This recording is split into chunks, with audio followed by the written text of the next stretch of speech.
Hey, welcome to September. It's September 1st. My name's Scott. This is the Academy, and thanks for joining us. What a great lineup we've got here today. We've got some familiar faces and new faces. Familiar is Jason from the CFLPA office as well. Familiar also is Kevin from Enriched Academy, and with Kevin is his head of financial counseling, Alana, who are joining us today to talk about how we, over the next few months, can best manage our finances. Because if you're like me, my financial situation's been turned upside down. So I'm going to get my notepad ready, Kevin and Alana. And with that, Kevin, I'm going to pass it over to you. Thank you very much, Scott, and really happy to be here today. And love the partnership that we have with the CFLPA and the CFLPA Academy that we created together. And the feedback from the players that we've worked with has been nothing short of extraordinary.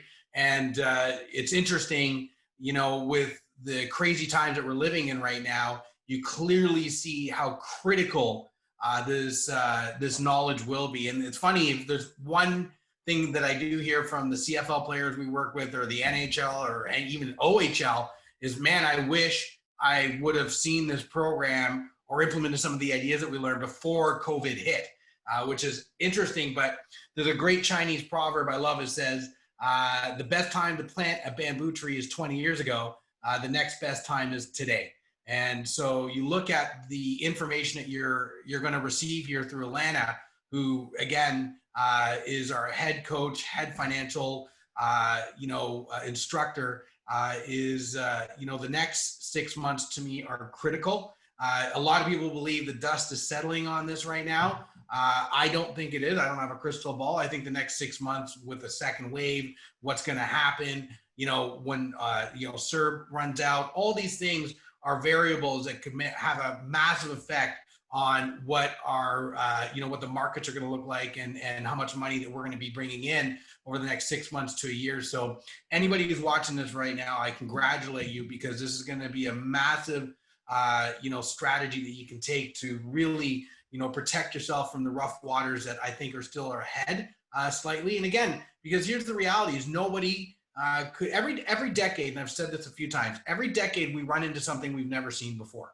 Back in 2008, you had financial institutions that were closing down that had been around for a century. Nobody had ever seen anything like that. Like, the banks ran out of money.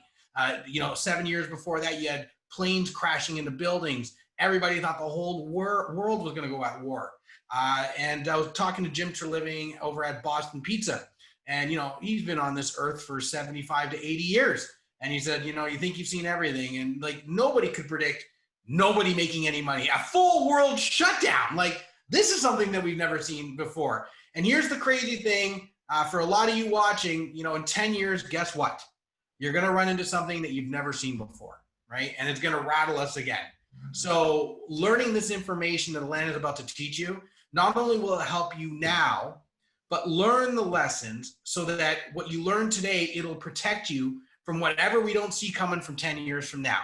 And honestly, there's not many people that I have met that can deliver this message better than Alana. So I'm going to pass it off through to Alana. And I want to thank the CFLPA again for taking such a proactive approach towards teaching this critical information. It's amazing. And so, Alana, I'll hand it off to you. Thanks so much, Kev. And thank you, Scott and Jason, for reaching out. I'm really excited to do this webinar with you guys today. As Kevin mentioned, he's going to jump off. But as Kevin mentioned, I run our financial coaching program over at Enriched Academy. And within our Enriched program, I believe all of you have the video to how to manage a budget, how to create a budget. You probably have seen me in that video. So I'm going to be doing this again for you, but live for the CFLPA. So what we're really going to focus on first is I'm going to teach you how to create a budget. But before we go into that, I want to give you a little bit more of a background of my story and how I got so into budgeting. So I am originally from Peterborough, Ontario. My background actually was never in financial coaching, but instead I used to work in the production realm. So I went to Queen's University, and after Queen's, I moved up to Toronto to go to George Brown. I took the sports and event marketing program at George Brown.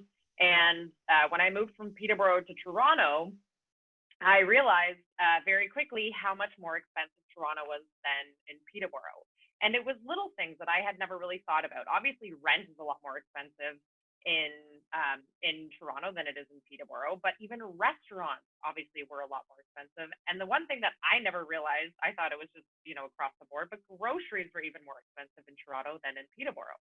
And so what was happening is, you know, I was very fortunate. I grew up with parents who were always very big into investing and saving and everything, but they weren't really that into budgeting and managing your cash flow on a day-to-day basis. And what I started to find was that at the end of every single month, I was running out of money. I was paying for my schooling. You know, all of a sudden I was paying more rent in Toronto. There's obviously a lot more things to do in Toronto than there is in Peterborough, so you're going out a lot more. And so I started to really just sit down and I started to track my budget. And I've been doing this ever since that pivotal day at the end of the month when I was like, I don't have any money to put aside into my investments right now, and I need to make a change. So anyways, fast forward a couple of years, I'm working in the live events industry, and you know, I just was kind of over the long hours of working. I worked for Pan Am and TIFF and the JFL Festival, and you work really long hours when you work in production. Same with, I know in sports you guys train a lot. You know, you've got games, you're on day-long games, and so I was working in the production realm, and I had a dream. I was just over kind of the rat race in Toronto, and I wanted to get it. I wanted to travel for a year, and so in January of 2015, I started to put a budget together, and I started to save, and I started to just really hone in on what my financial goals were at that time.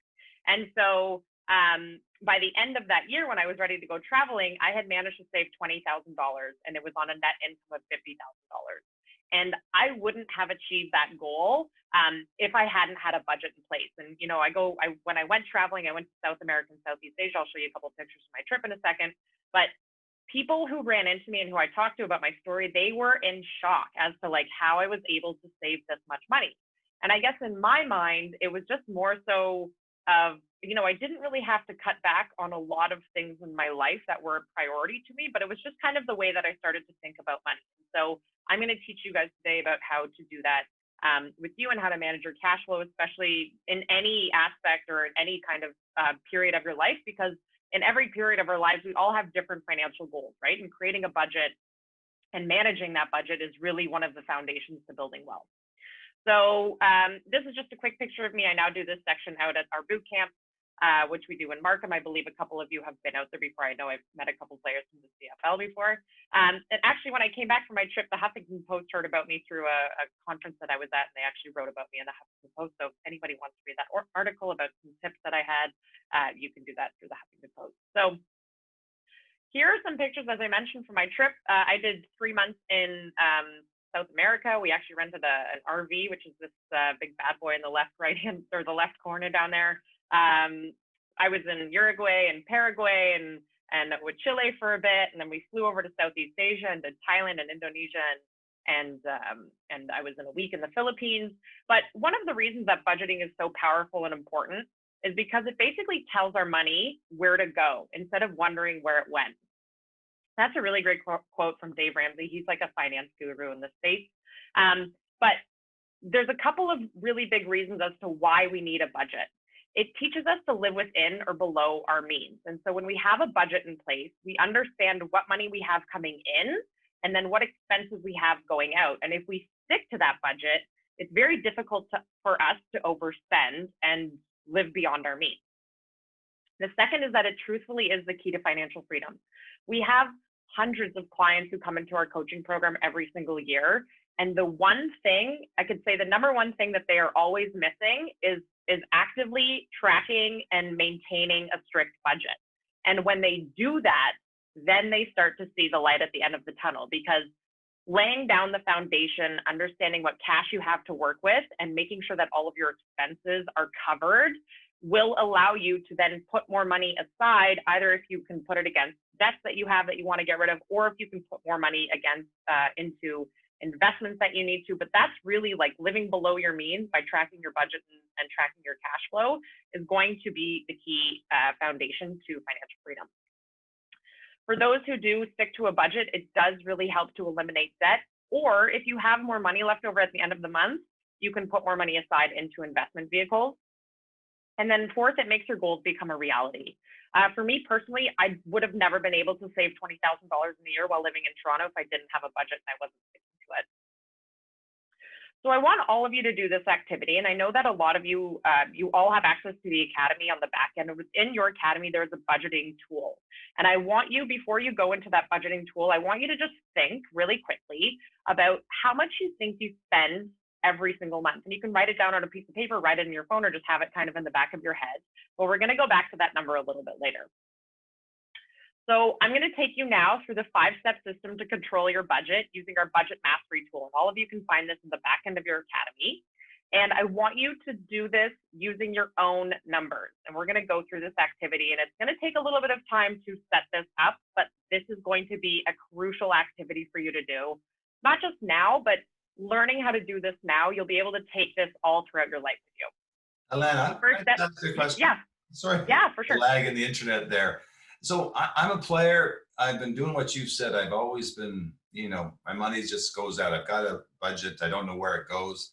How do I get off the couch? Like, I know about budget stuff. I know I should be budgeting, but there's a mindset there that as soon as we say budget, it's sort of like, you know, really honestly, right? It's boring. And I know it's not for you and I, we get it, Jason, but how do we flip that switch to say, I'm going to actually do what you're saying? So I think, you know, I think it gets to a point where you have to want to make a change, right? We see clients all the time in our coaching program who come in and they're in this cycle of debt, or they're living paycheck to paycheck, or they literally just have no money, or they're not seeing their investments, or they're not putting enough money away. You definitely have to be at that mindset and where you want to change. And I always like to compare budgeting to becoming healthy, right? Like, your athletes didn't just get off of the couch one day and they were like, I'm going to be an athlete. They worked hard. They track what they're eating. They work out every day at the gym. And now they're all very successful, right? They're playing in the CFL and they're playing a professional sport. Your budget is kind of like the lead up to you hitting that like elite athlete status. And when you track your budget, you're going to get like elite financial status, because you're going to become financially free. So I think for a lot of people, I know it can be very tedious and very boring, but if you don't do these first couple of steps, you're never going to achieve the financial freedom that you want. Because many of us in Canada, we have no idea where our money is going. We are constantly in debt. And, you know, I think for a lot of people, it's just like the one thing that people need to do outside of tracking your net worth, but it's the one thing that people need to do to take their finances to the next level. But you have to be willing to put the time in. Yeah. You mentioned that, you know, the Canadians, there's a lot of us living in debt. I would imagine, because half of our membership is in the US, would the numbers be similar in the US as well? Yeah, I believe so. I think we have very similar statistics with the US. That's what I read as well. Thanks very much. Yeah. Okay, so step one, we're going to open the budget mastery tool. And like I said before with Scott, you don't have to be doing this every single week. We're going to be I want you to do this once. And when you have the foundation down, then you're going to start to realize, you're starting to see your wheels turning inside, and you're going to start to think about things a little bit differently. But these 5 steps. I just want you to go through this one. So the first thing, you're going to open your budget mastery tool. I believe this is the Academy. You're going to log in. You're going to go under your tools here.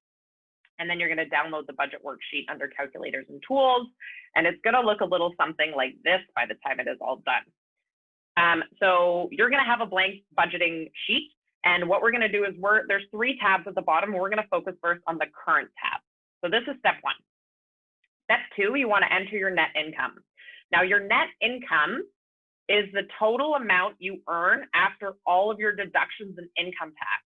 Now, if you are self-employed, I believe, Scott, correct me if I'm wrong, the players get paid do they get a net income, or do they have, how does that work? Can you explain that to me? They get game checks, essentially. So they have a salary, but it's broken down typically into 18 regular paychecks that go per game, and then generally there's compensation affiliated with playoff. So do we know, Jason, I'd have to clarify, do they have deductions at source? Because I think that's what you're asking, Alana, right? Yes, I believe so. Sorry. Okay. Yes. So okay. Let's proceed that they do, yes. Okay, so players, you guys get paid. You have your net income. everything has been deducted at source. So this is basically the money that is going to go in your pocket for that month or until the next game, or however long you need that to last you. So what you're going to do first on the budgeting spreadsheet is you're going to enter your net pay. And I actually really like this. A lot of people look at, if you're starting a contract and your contract says, you make $120,000 a year. Well, that seems like a lot of money, which is on the left-hand side. It's that big, bushel of spinach before it goes into the frying pan, and then you get your net pay, and it kind of shrinks because we live in Canada and we have to pay taxes, and there's deductions, and there's a lot of other things. So I really like this picture. But anyways, what you're going to do is you're first going to type in the cells in what your net income is on a monthly basis, right? This is the money that we are working with every single month. You're going to type that into the cells. It's going to auto-calculate at the bottom here under total monthly income. Then, if you're putting any savings aside every month, so from your net income, if you are putting money away into an RRSP, from your net income, if you're putting money into a TFSA, or maybe you have kids at home and you're contributing to the RESP, you're going to type that into the monthly savings, and then it's going to auto calculate all of this as we go. Now, So I really like this. I apologize. I'm just wondering if some of the players, could you go back one slide? Yeah, for sure. Thanks. I'm not sure some of the players may not know, because I know a lot of people don't know what a TFSA is and RRSP. So if you want to just give us a high level, because guys, these are things you want to know about.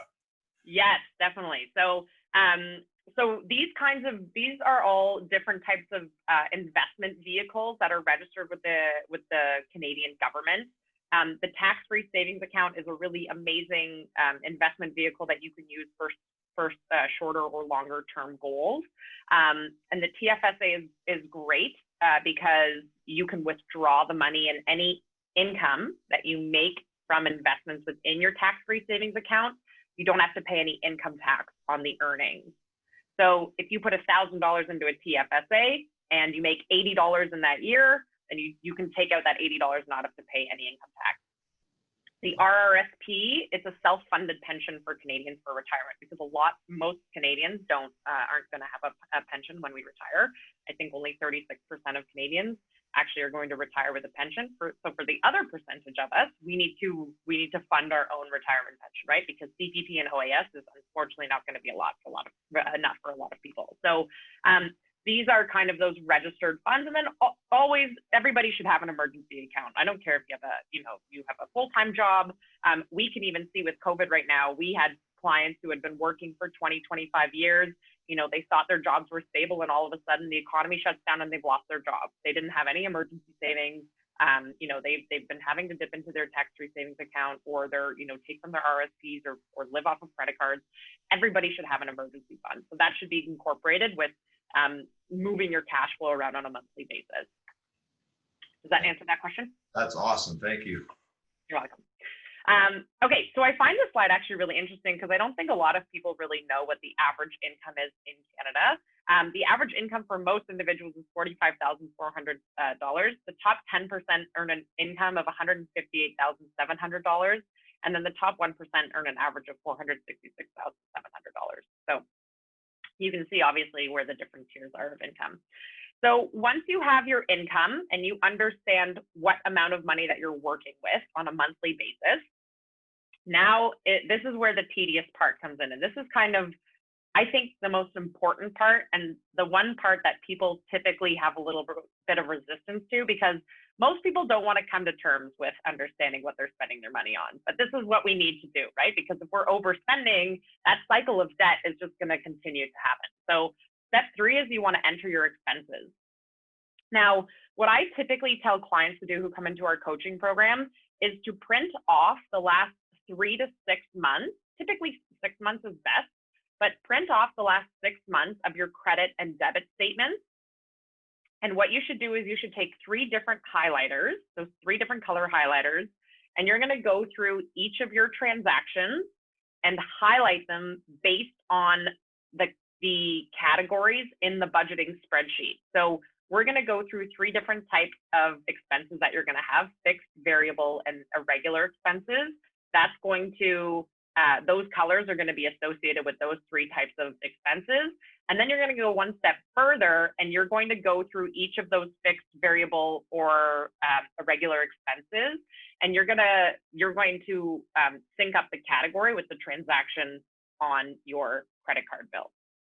So let's say, for example, your variable expenses, which I'll explain in a second, is going to be yellow.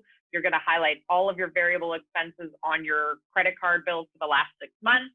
Then you're going to go through it again and you're going to say, this is a grocery bill, this one's a grocery bill, this is a grocery bill, this is a grocery bill, and then any other variable expenses in between.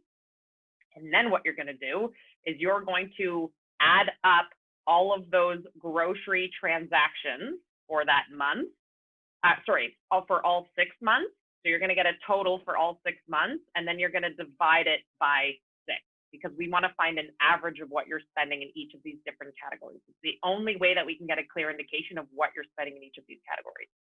So you're going to go through and you're going to highlight all of these different kinds of expenses. So the first one are your fixed expenses. These are expenses that don't change on a monthly basis. So think about your mortgage. You know, every single month or biweekly how much your mortgage payments are. If you have Netflix or Spotify, any online subscriptions, your car lease or a car loan or a cell phone bill, anything like that, if you don't go over on your data, these are expenses that don't change on a monthly basis. So what you're going to do, you're going to figure out how much those transactions equate to on a monthly basis, and then you're going to type in the values of those fixed expenses on the budgeting spreadsheet. So once you're done, it's going to auto calculate everything, and it'll give you a total amount that you spend every single month, regardless of anything that happens, right? So regardless of how much you grocery shop or dine out or anything like that, every single month you're going to be spending X amount of dollars in your fixed expenses, and these are the bills that come in like clockwork. Secondly, you're going to go through your variable expenses, and these are the expenses that change on a monthly basis. These are also the expenses that people typically overspend on. So this would be, for example, dining out. If you are a daily coffee drinker, if you are somebody who likes to go for after work beverages, or when you're done a game, you go out for, dinner with the team, or, you wake up in the morning and go for a shake, or whatever everybody does. So this is where you really want to get really clear on how much on average you're spending in a lot of these different categories, because these are typically the places where people overspend. Now, up here in this area, I want to kind of just highlight this area up here, because typically what we find is people that come into our coaching program, at least, they don't really understand the interest charges that they're being charged on their credit card bills or on their line of credit, or if they have a home equity line of credit or something like that. So we wanted to highlight this area up here. What this is up here, this is where it says credit card interest. What I want you to do, if you have an ongoing credit card bill that you haven't paid off, you haven't paid it off in full, every month the credit card companies are charging you interest to have that loan. And there will be a transaction on your credit card statement that says purchase interest charges. And that is now an extra expense to you for having that debt, right? Not paying off that debt in full every single month. So make sure that you kind of key in on those kinds of charges on, if you've got any kind of like personal line of credit or home equity line of credit, you want to figure out what your interest charges are in those different categories. And then you're going to do the same thing for all of these other variable expenses. And then it's going to auto calculate at the bottom. And we're just gonna throw in this slide really quick, because I know for sure that this is very key in Toronto. We spend an average of 15% of our income on food, and a third of that is restaurants. And I went out for dinner last night with my partner and her brother, and I can tell you that we probably spent a third of our food bill on a restaurant last night. And it's only going to get worse, I think, with COVID and everything that's happened, and everything's going to start to increase. So it's really, really crucial right now that we go through these kinds of activities. Len, is something in the slideshow a little bit later or about credit cards and the idea to pay debit first so that it's real money coming out? Or are we going to cover that later? Or do you want to just talk a little bit about how long it takes to pay off a credit card bill if you make minimum payments? So yeah, it's actually, we don't talk about really in this webinar, but I can definitely talk to it right now. So I believe actually most credit cards now do suggest that if you only make the minimum pay, and take a look at your credit card statement every single month. Like I force my clients to look at their credit card statements, even if they don't have a balance on it. I think this is really good for people to understand how your credit card balance is, like how your minimum payment is charged, because a lot of people just constantly make the minimum payment on a credit card debt without actually understanding that it could only be, 2% of the overall amount that you owe. So if you have a credit card bill, for example, and you're paying 20% interest, you'll typically see that the minimum amount due is much, much less than what you actually owe.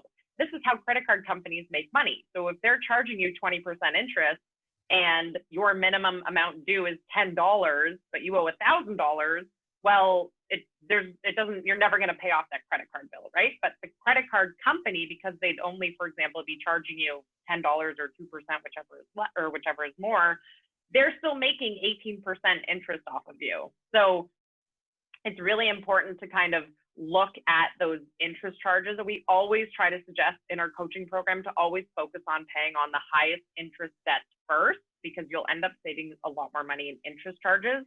And whenever possible, if you can consolidate higher interest debts like credit card debts onto lower interest loans, so long as you're not, maxing out some other loans, but try to do that because it will save you a lot more money in interest charges down the road.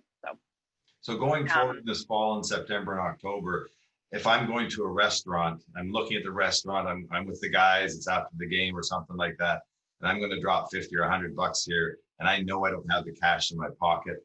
You're my counselor. What are you telling me? I'm telling you if you want to do it. But what that means is you have to cut back in other areas of your life. So what we find a lot of the time, and the same thing happened when I was trying to save for my trip. I never didn't do the things that I wanted to do, but what I did differently, if I wanted to go out with my friends and drop $200 for dinner one night, that was okay. But what it meant that was I wasn't taking Ubers all that month, right? So I cut back on my Ubers, or I cut back on things that I had control over, because my priority at that time was spending time with my friends. I wanted to do that more than I wanted to take an Uber around or take TTC or do whatever. So, you walk more. So you really have to pick and choose your battles, right?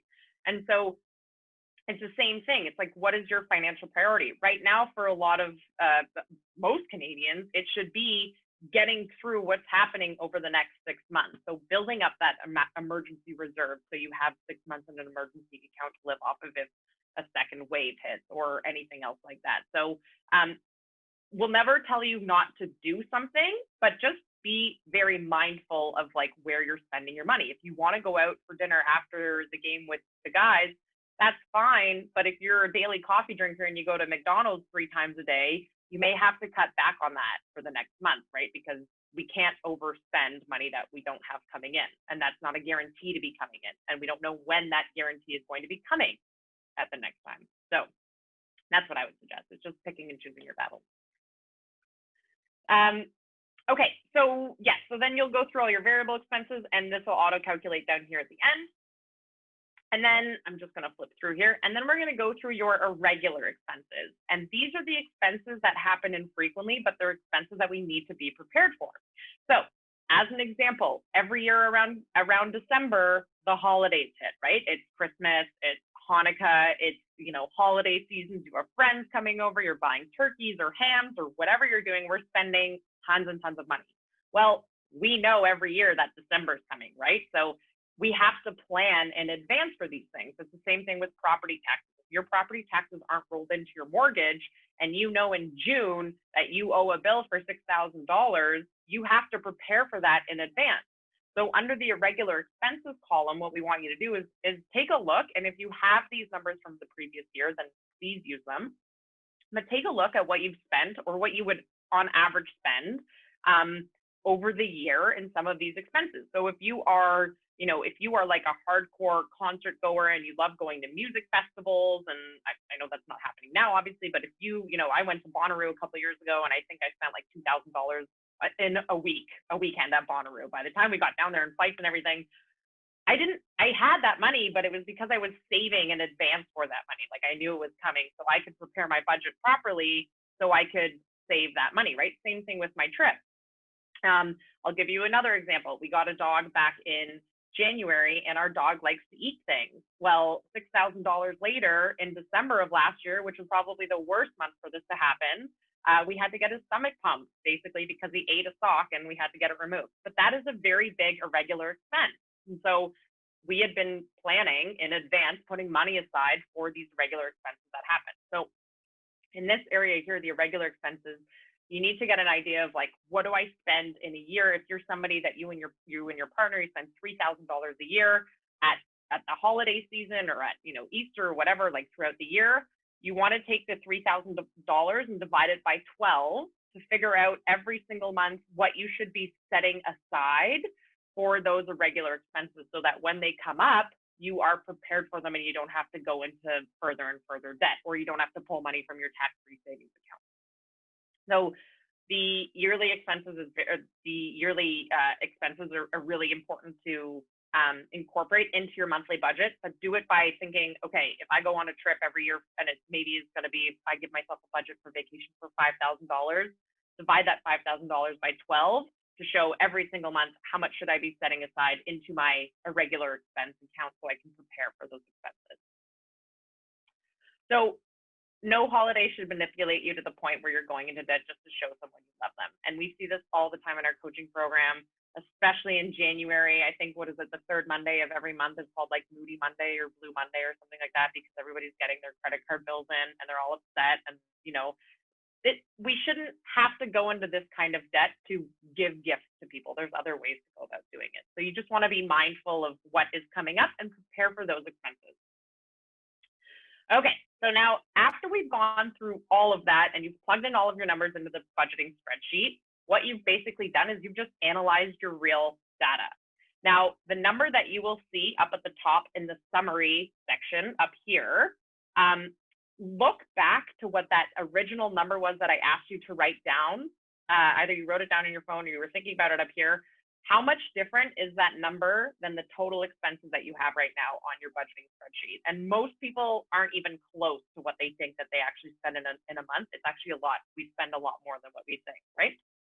It's like we eat a lot more calories in a day than what we actually think that we do. So think of your budget as like calorie counting, basically. We're always spending more money than what we actually should be spending. Okay, so I just want to go through a couple life lessons really quick. If something costs you $1,000 and it's on sale for $750, you did not save $250, you still spent $750. And we also have some priority lists, which I actually really love because we hear this all of the time with our coaching clients. People are like, oh, I can't start a business for $1,000. I can't justify that. But, they're in line. They're the first people in line to get the newest iPhone model for $1,000.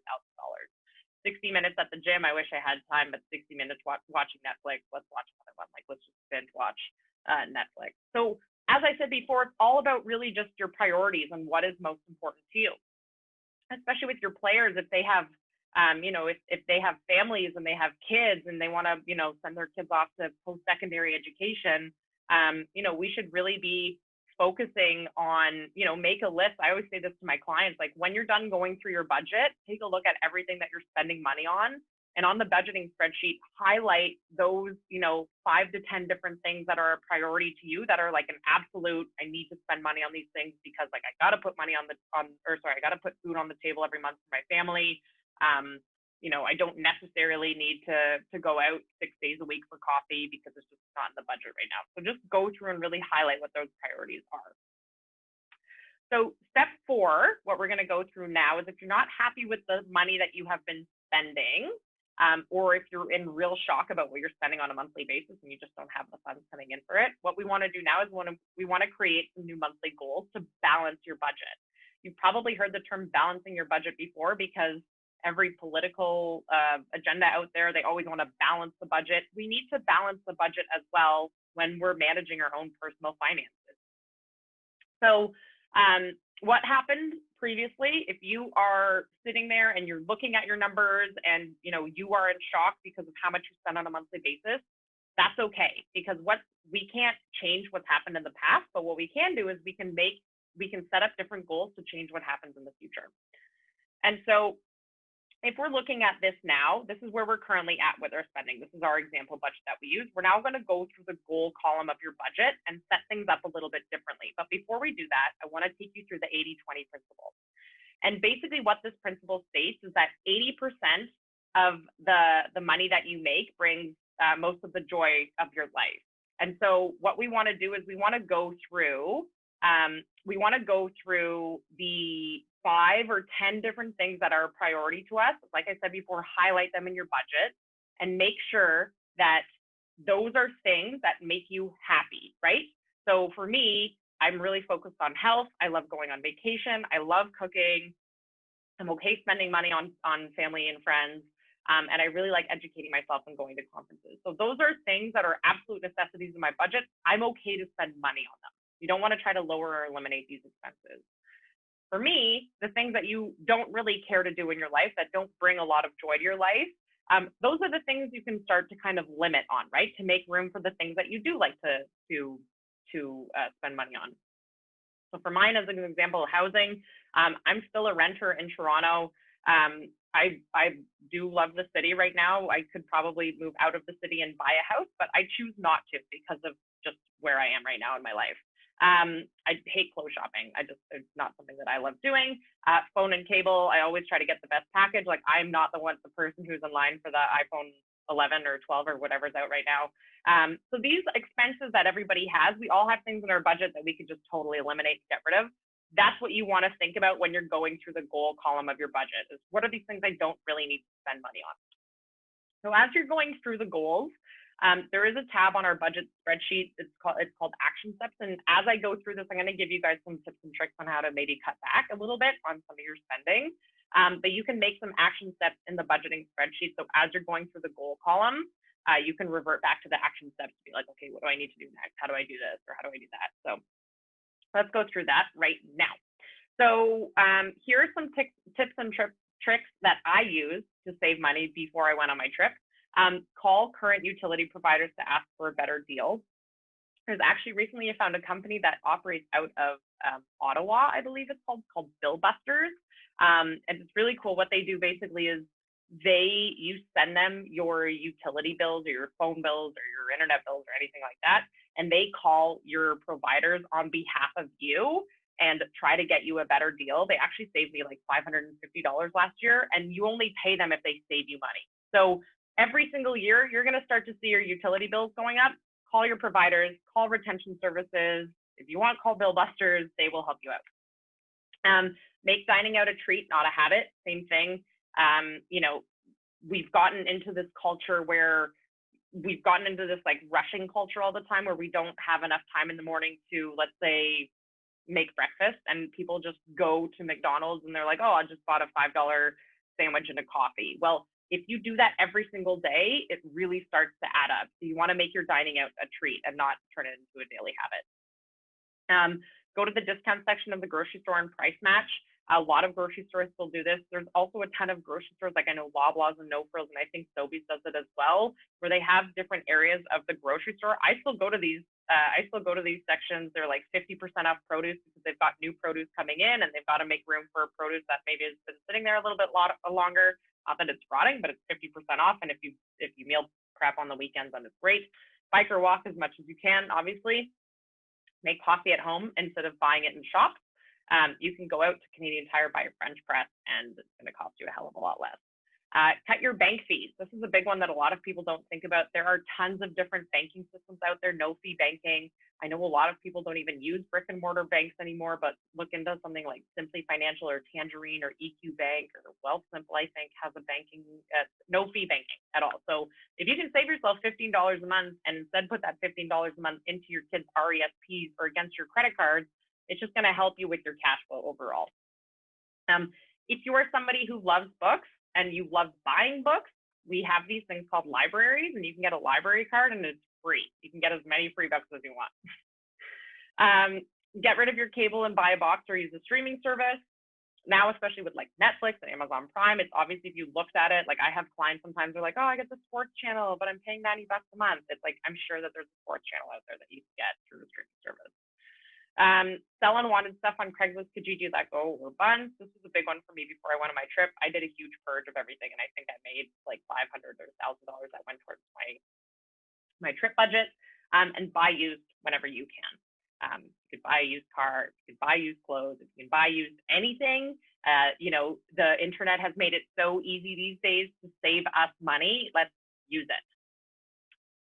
And here are some other bonus ways to save. I kind of put this together because I know a lot of people were struggling with what was going on in COVID. So I wanted to kind of access some more things. Buy a cheaper car, ditch the extra car that you don't use. If you find that you're spending too much money every single month on your car loan because you bought a car that you can't afford, consider, you know, selling it and buying something that you can afford for the time being. Or if you have another car, take it off of the road. Like if you don't need 2 cars, get rid of the insurance on one, sell one, whatever you want to do.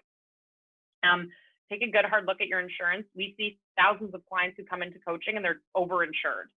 Either they have insurance with the employer that they're working with and they're still paying a premium here. Like these are things that you need to really look at, because if you're paying insurance for 2 things that are giving you, you know, the same kind of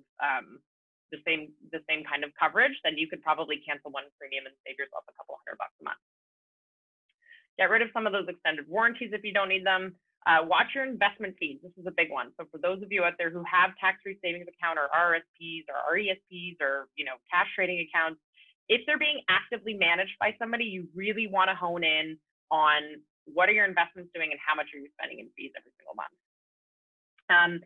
Eat less meat. I don't know how big of a that is for the CFL. I have watched a couple of documentaries about athletes who eat vegan. I'm not saying to eat vegan, but if you eat a lot of meat, you could try to cut it down a couple nights a week. Now, that's an interesting one you mentioned. There's a Netflix one that has Schwarzenegger and some of the football players in the NFL vegan, and they outperform. So guys, this is do you remember the name of the I can't remember the name of it. I watched it like 2 months ago. It was like the MMA fighter, right? And he went vegan and he interviewed all these other like athletes, but it was like he was big into the NFL. But that's what I was talking about. Yeah, the strongest man in the world is vegan as well. So it's sort of like it's working for them. It's healthy and it costs them. That's a double win for us. I'll speak on behalf of the membership. They're aware, and we've got athletes that are training that way as well already. So you're preaching to the choir, I think, in our membership there. Yeah, I mean, if you can get strong by eating a 99-cent can of chickpeas versus a $10 steak, like by all means, eat those chickpeas. Negotiate your mortgage or look into a refinance. This is actually we're at right now with COVID. We're at such an opportunity with what has happened. Obviously we didn't want anybody to get sick or pass away, but because of everything that's happened with COVID, mortgage rates are at an all-time low right now. I think you can get a 10-year fixed mortgage for like 2.5% right now, which is like historically low. So take a look at your mortgage, see what it would cost to break your mortgage, potentially refinance, because if over the next 10 years, you can save yourself $200-300 a month in a mortgage payment, you know, it might be worth it to break your mortgage right now. Or if you are up for renewal, lock in the cheap rates now if you can. Plan a staycation as opposed to a vacation. Not that any of us are really going anywhere anytime soon. Ontario or wherever you are from is beautiful. You can just stay in your own province and or state and travel around there, and it's a heck of a lot cheaper than jumping on a plane. Grow a garden. I did this one this year. I actually grew my own vegetables and herbs, which went very well. Organize your pantry and make a shopping list. This will avoid impulse shopping and buying things that you already have in your pantry. I think a lot of people did this at the beginning of COVID. They just kind of got rid of like everything that they didn't need. You know, a lot of people have duplicates of things, but the same thing when you go grocery shopping, just take a quick glance in your pantry to see what you already have and use that before you buy a duplicate of what you potentially need. And as always, shop out of season. If you need stuff now for summer, this would probably be, we're getting into a good time to start shopping for it, because all of those big retail stores are trying to get rid of things. They're getting into fall and winter season. So now is like when all the sales are happening, because we're now getting out of summer and getting into a different season. Okay, so as you go through all of those different things and you start to become a little bit more mindful of what you're spending and how we can start cutting back, what you then want to do is you want to go through the goal column of your budget. So as an example, we're going to go through, if your income hasn't changed, you're going to keep that same value in the goal cell of the budget. and any other income that you have. If it remains the same, just duplicate those values and type it into the goal column. With your savings, same thing. If you find that you're in a lot of debt right now and you want to try to get out of that debt, and you've been putting $40 away into a tax-free savings account, and your TFSA is only making you a 1% return, but you're dealing with a 20% interest rate, you might want to think about not putting money into savings, because we want to balance our budget, right? We want to make sure every single month that we have enough money coming in so we can afford to do the things that we want to do. So you're just going to go through the goal column of your budget, and you're going to create realistic goals for yourself. So in this example here, what I did, I called Bill Busters, for example, and they cut back my cell phone bill by $12 a month. I got rid of my bank fees. I saved myself $10.95 there. And then at the bottom, you're going to see, you're going to do this for all of your variable, irregular expenses, everything else like that. In these columns here, if you find, you went grocery shopping, I have a ton of clients who go grocery shopping and they end up just throwing out most of their food. So we talk about, instead of grocery shopping once a week, maybe you go once every couple days and only buy things that you need for the next couple days, right? You plan out your meals in advance so you don't throw out food. So you can create new realistic goals under the goal column, and it's going to basically help you balance out your budget. So create realistic goals for yourself. If you are somebody like you love buying lottery tickets and you buy them every single week, that's okay, you can still do it. But if you're in debt and your priority is to get out of debt, maybe you just want to treat yourself once every, once a month to a lottery ticket, as opposed to like once every week or twice a week or whatever else like that. So just create some new realistic goals for yourself. And the same thing goes for your irregular expenses at the end. Just create some realistic goals every month that you can try to stick to. So once you do all of this and you create realistic cash flow goals for yourself, what you're going to have here is you're going to have a balanced budget. And on your spreadsheet, when this number is in the green, it means that you have more money coming in every single month than you have going out. So what we've done now is we've balanced our budget. And not only have we balanced it, but realistically, if we stuck to this, we'd have an extra $168.93 left over every single month. So now, step 5. This is some of the most important parts of budgeting, and you don't have to do this forever, but I always suggest that once you have balanced your budget, try to do this for the first 3 months, because you want to get your brain working a little bit differently. You want to get your brain into this mode of, do I actually want to buy that, or do I need to buy that, or what is my priority? And I find that writing down your spending really helps with this. So what we want to do is, after we've balanced our budget, the goals that you go through on the budget calculator will jump over into this budget tracking tab down here. So all of the numbers that you have input into the goal column of your budget will jump over into this tab. And what you can do is, on a daily basis, is you can actually start to report on your transactions. So for example, if we gave ourselves a budget every month of $250 in groceries, well, if on day 2 I go to Loblaws and I buy something at $12.78, record that transaction in the budget tracking tab, at least for 3 months if you can. And by the time that you have done all of your tracking, it's going to auto calculate. And by the end of the month, it's going to show you, from the income that you have coming in, which you're also tracking on that tracking tab, and your expenses, how much money do you have left? And if you don't have money left, what it means is that you've overspent for that month. So you want to start to track all of your expenses and all of your income for the next 3 months, to kind of see if you have any shortfalls, or if you're doing really well and you're staying in budget, you have extra money. Then what you can do is you can put that extra money to your priority, right? So what can you do with this? Well, if you do have money left over from the income that you have, build up your emergency fund, put a chunk of it against any outstanding high interest debts that you have. We always want to focus on higher interest debts first. We typically say, don't try to start investing until you get your debts below about 5% interest rate. So if you have debts that are above 5%, try to get rid of those debts first. But if you have money left over every single month, then you get to choose, you have control over what you do with it, right?